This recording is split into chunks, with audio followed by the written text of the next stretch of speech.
Assalamualaikum warahmatullahi wabarakatuh. Selamat datang kembali kepada Mas dan Mbak, para pemuda dan pemudi Desa Kaligayam di video Wira Usahawan yang mandiri, kreatif, dan inovatif. Kali ini kita akan membahas tentang apa saja sih karakteristik dan sifat-sifat yang diperlukan untuk menjadi seorang wira usahawan yang sukses. Oke, langsung saja kita lihat pembahasannya. Yang pertama yaitu tentang karakteristik wirausahawan. Berikut video pembahasannya.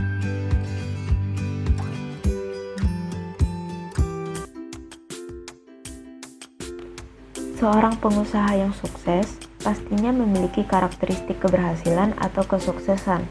Menurut Tanjung dan Wijaya, untuk menjadi seorang wirausahawan yang berhasil, diantaranya harus memiliki 8 karakteristik, yaitu: pertama, passion. Seorang wirausaha yang sukses harus antusias dalam bekerja dan mencintai pekerjaannya.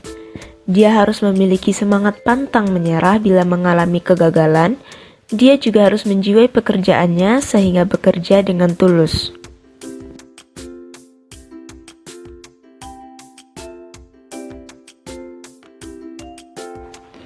Yang kedua, independen. Wirausaha juga harus bertindak proaktif melihat peluang bisnis yang ada. Dia mampu bertindak sendiri tanpa bergantung pada orang lain dalam membuat suatu keputusan.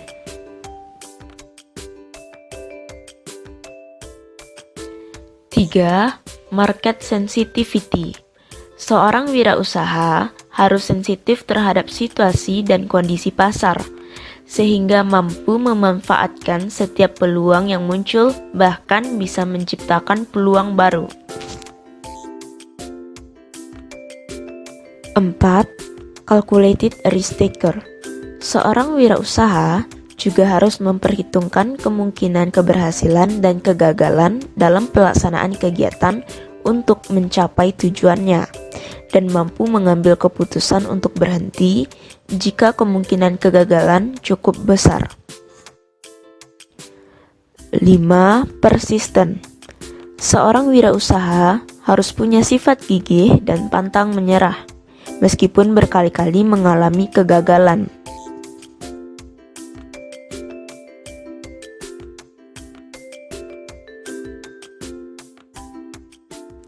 6. High ethical standard.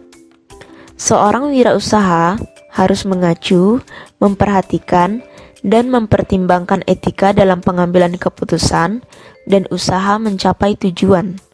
Hal ini karena pelanggan semakin kritis terhadap keberadaan produk maupun perusahaan.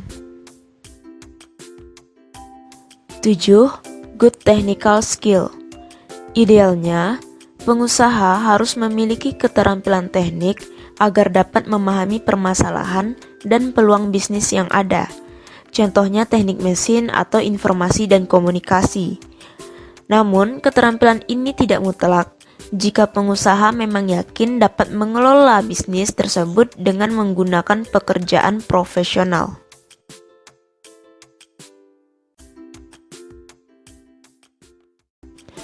8. Strong managerial competency.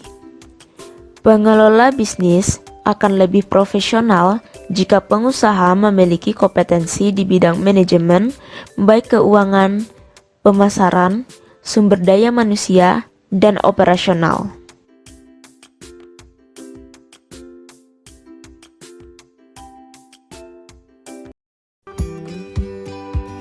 Mas dan Mbak, tadi itu merupakan karakteristik wirausahawan. Selanjutnya kita akan membahas sifat-sifat apa sajakah yang diperlukan untuk menjadi seorang wirausahawan. Sifat-sifat kewirausahawan yang pertama yaitu adalah kepercayaan diri. Setiap orang memiliki tingkat rasa percaya diri yang berbeda-beda. Ada orang yang memiliki tingkat rasa percaya diri yang tinggi sejak dia kecil. Ada juga orang yang memiliki rasa kepercayaan diri yang perlu dilatih untuk menumbuhkannya. Namun, kepercayaan diri juga bisa datang melalui suatu perencanaan sehingga dapat menurunkan kadar resiko yang tidak diinginkan. Kepercayaan diri juga datang dari keahlian dan lain sebagainya. Kepercayaan diri ini memberikan Wirausahawan kemampuan untuk mendengar tanpa terpancing dan terintimidasi dengan mudah. Selanjutnya yaitu adalah kreativitas dan inovatif. Sesuai dengan tema kita, kreativitas ini merupakan aspek yang sangat penting, di mana kreativitas adalah akar yang mendorong perkembangan produk atau jasa baru atau cara melakukan bisnis. Kreativitas adalah dorongan untuk melakukan inovasi dan kemajuan. Sedangkan inovasi merupakan implementasi dari kreativitas yang dituangkan dalam suatu produk atau kegiatan. Yang ketiga yaitu adalah kedisiplinan. Disiplin merupakan suatu sikap yang taat terhadap aturan atau tata tertib yang berlaku. Ada banyak contoh kedisiplinan, salah satunya yaitu disiplin terhadap waktu. Seorang wirausahawan harus mampu melakukan manajemen waktu dan tahu skala prioritasnya. Selanjutnya ada keberanian mengambil resiko.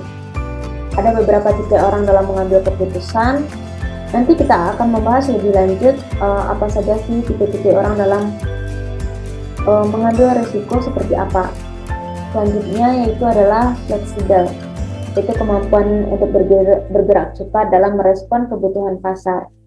Selanjutnya ada pantang menyerah, ada kepemimpinan, yaitu merupakan wirausaha harus memiliki sifat kepemimpinan, kepeloporan, keteladanan. Selanjutnya yang terakhir yaitu adalah orisinil, yaitu adalah sifat yang mampu melahirkan sesuatu yang baru, bisa tidak ikut-ikutan orang lain, tetapi memiliki pendapat sendiri. Ada ide yang orisinil dan memiliki kemampuan untuk melakukan sesuatu. Nah, jadi kita sebelumnya telah menyinggung sifat wirausahawan. Salah satunya yaitu adalah inovasi. Nah, selanjutnya kita akan membahas tentang innovational personality.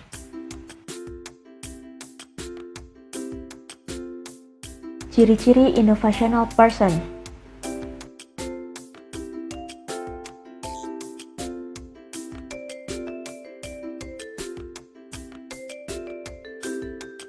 Menurut Everett E. Hagen, ada 6 ciri-ciri innovational personality. Pertama, openness to experience, sifat di mana seorang individu mau terbuka terhadap pengalaman yang ada. Yang kedua, creative imaginasi, yaitu memiliki kemampuan untuk bekerja dengan penuh imajinasi.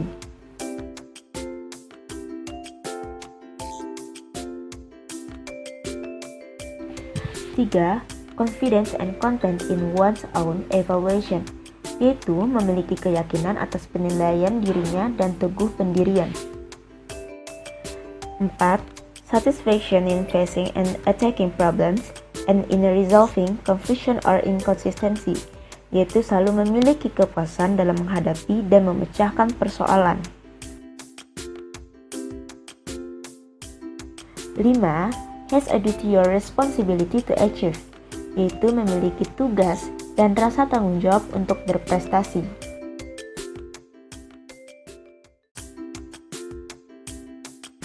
6. Intelligence and energetic, yaitu berkaitan dengan kombinasi dari kecerdasan emosional dan kognitif serta tubuh fisik dan mental.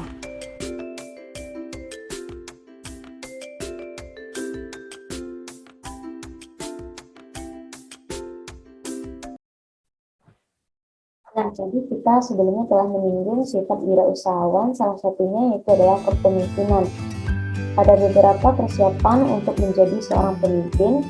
Yang pertama yaitu membangun kepribadian, di mana keberhasilan sebuah usaha sangat ditentukan oleh sosok pribadi seorang pemimpinnya. Jadi membangun kepribadian ini sangatlah penting. Yang kedua yaitu mempersiapkan keterampilan. Salah satu kelemahan para wirausahawan adalah keterampilan dalam bidang soft skill. Untuk menjadi wirausahawan muda yang sukses diperlukan beberapa keterampilan soft skill yang harus dikuasai, yaitu untuk menjaga reputasi, kemampuan membangun jaringan, mengenali peluang usaha, kemampuan persuasi dan juga negosiasi. Yang ketiga yaitu persiapan membangun usaha. Banyak pendapat menyatakan bahwa memulai usaha pada usia muda akan memiliki keberhasilan yang lebih tinggi. Yang keempat, merealisasikan mimpi menjadi kenyataan. Wirausahawan yang berhasil adalah wirausahawan yang mampu bermimpi, bersemangat, dan bertindak. Intinya untuk menjadi seorang pemimpin, kita membutuhkan keterampilan tertentu. Di antaranya yaitu adalah pertama, keterampilan konseptual, di mana keterampilan ini merupakan kemampuan mental untuk mengkoordinasikan dan mengintegrasikan seluruh kepentingan dan kegiatan organisasi. Keterampilan ini mencangkup kemampuan manajer untuk melihat organisasi sebagai suatu keseluruhan dan memahami hubungan antara bagian yang saling bergantung, serta menganalisa dan menginterpretasikan yang diterima dari berbagai macam sumber. Selanjutnya ada keterampilan kemanusiaan, di mana keterampilan ini merupakan kemampuan untuk bekerja dengan memahami dan memotivasi orang lain, baik secara individu ataupun kelompok. Pemimpin wirausaha membutuhkan keterampilan ini agar dapat memperoleh partisipasi dan mengarahkan anggota timnya dalam mencapai tujuannya. Selanjutnya ada keterampilan administratif, yang dimana adalah keterampilan yang berkaitan dengan perencanaan, pengorganisasian, penyusunan, kepegawaian, dan pengawasan. Keterampilan ini mencangkup kemampuan untuk mengikuti kebijaksanaan dan prosedur, mengelola anggaran terbatas, dan lain sebagainya. Keterampilan administratif ini adalah suatu contoh perluasan dari keterampilan konseptual. Selanjutnya ada keterampilan teknik, di mana keterampilan teknik ini merupakan kemampuan untuk menggunakan peralatan-peralatan serta prosedur-prosedur atau teknik-teknik dari suatu bidang tertentu, seperti akuntansi, produksi, penjualan, atau pemasaran, dan sebagainya.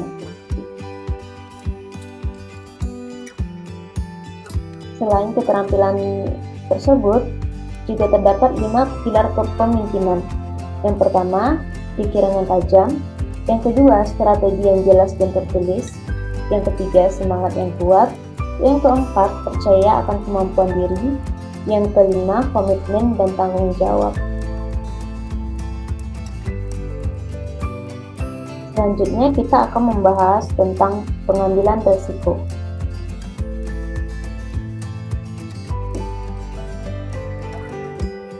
Ada beberapa aspek dalam pengambilan risiko. Menurut Weber, Glass and Best, aspek-aspek pengambilan risiko diantaranya yang pertama yaitu adalah etikal, yaitu kecenderungan individu dalam menghadapi etika-etika yang sudah diberlakukan dalam suatu lingkungan, baik dalam lingkungan keluarga maupun lingkungan sekolah ataupun lingkungan tempat kerja individu tersebut. Yang kedua yaitu adalah finansial, yaitu kecenderungan individu menggunakan uangnya untuk aktivitas yang mempunyai kemungkinan keuntungan atau kerugian yang kecil. Selanjutnya ada health and safety, yaitu merupakan kecenderungan individu terhadap segala aktivitas atau situasi yang dapat mempengaruhi kesehatan diri seseorang. Selanjutnya ada rekreasional, yang merupakan kecenderungan individu untuk menentukan bagaimana dan kemana ia akan melakukan rekreasi atau refreshing. Selanjutnya itu adalah sosial, yaitu aspek yang lebih berkaitan dengan tingkah laku individu dalam beradaptasi dengan lingkungannya. Jadi ketika kita ingin mengambil suatu keputusan, kita pasti memiliki resiko-resiko. Resiko dasar biasanya berupa yang pertama resiko keuangan, yang kedua resiko karir, yang ketiga resiko keluarga dan sosial, yang keempat yaitu resiko fisik. Jadi tadi kita telah membahas aspek dan juga resiko dasar. Selanjutnya kita akan membahas tipe-tipe individu dalam mengambil keputusan.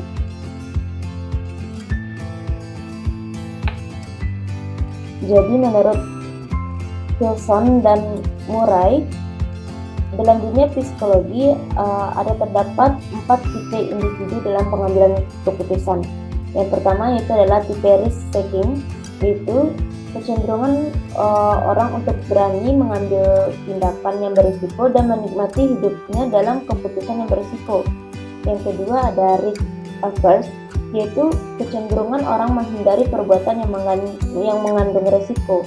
Yang ketiga yaitu risk tolerance, yaitu kecenderungan suatu individu atau kelompok yang dapat menerima tingkah laku berisiko dan menganggap hal tersebut sebagai suatu yang normal dalam kehidupannya.